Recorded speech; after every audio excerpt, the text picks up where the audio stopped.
Are we recording? What am I doing a video about again?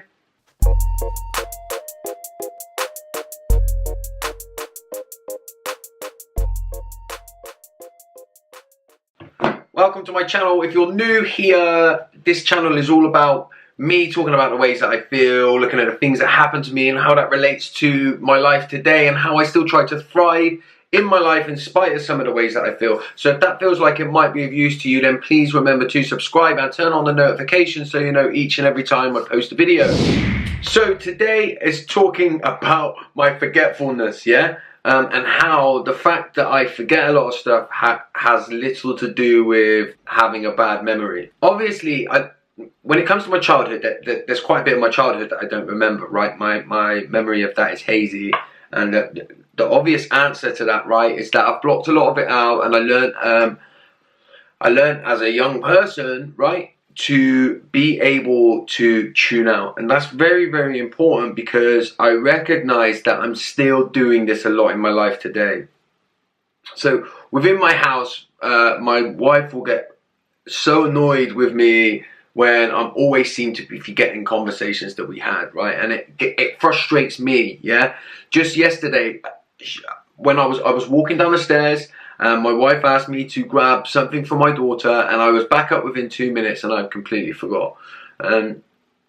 Now, I used to just think, oh, I've got a terrible memory, or the drink and the drugs have like had such a big influence on me, yeah? They messed all my brain up, and I just don't remember stuff. But I realized today that that's not true. One of my coping mechanisms, and I feel like actually it's one of my main coping mechanisms to the way that I turn up to life, is this tuning out. Now, when I was younger, I obviously, it was something that I did to cope with the pain and the struggle that I felt within my life. Now, we all tune out. It's a typical coping mechanism of the brain, yeah? And we all know, we've all been somewhere in our lives where we've been a little bit bored, and we go into a daydream, right? And then you come back around and you think, oh, I've not listened to a word that's just been said there, right? And we all accept that that's a bit of a coping mechanism. It's our brain's way of helping us be able to stay where we need to be, and we just tune out, right? But I feel like I do this a lot in my life. I tune out. Now, tuning out, it's not necessarily just a daydream, but it is that I'm thinking about 1,000,001 different things. My mind is addicted to this kind of thinking to take me away from that experience of, that I talk about a lot, of just being, right? And that difficulty with just being means that actually this isn't to do with having a bad memory. This is to do with not being present in the first place. And so what happens in the example that I've just gave, like when my wife asks me to get something from downstairs, I'm not fully present enough for my brain to take that in. And that's why I don't recall it when I'm downstairs, because I'm over here, yeah? I'm right over there thinking about something completely irrelevant to my life, because being in the experience and where I'm supposed to be is too painful. Now, the frustrating thing about that is that sometimes my mind thinks it's too painful to be present in moments I really wish that I could show up to. And there are times in my life that where I can't recall things that I really, really wish that I could.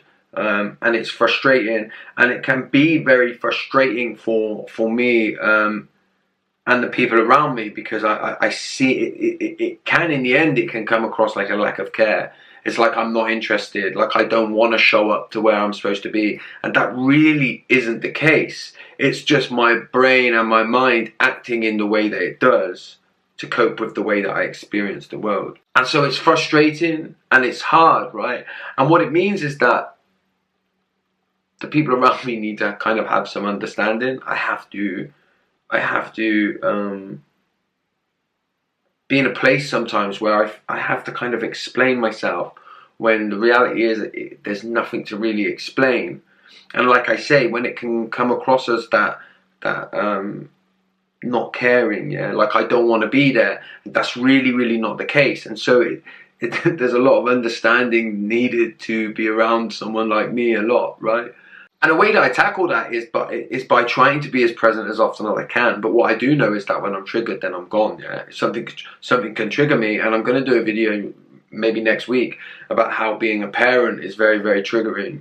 And so within my family home and being at home, I can sometimes just be lost in this escape that I do quite frequently, and I miss out. Ultimately, I miss out on life. So yeah, there's not really much else to place on it to tell you. Like I say, this channel, what I do is I just try to share with you my learnings and what I find out about myself, because I think it's important. We have a tendency to beat ourselves up, and we don't express what we think and what we feel, and we realize stuff about ourselves, and we think it's because we're defective or that there's something wrong with us, and then we don't get the opportunity to share it with other people because we live in a world where we don't share that stuff, right?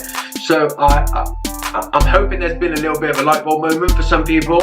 You know, this understanding that my forgetfulness isn't a bad memory, it's a difficulty with being, and it takes a lot of understanding and a lot of patience is needed for myself and the people around me to be able to deal with this situation. While I'm here, actually, make sure you like this video because it does help. And also, I've just started my new Facebook page, which is just Josh FFW. I'm going to be doing lots more content on there as well, so it'd be great to have you along if you've not already been over and liked the page.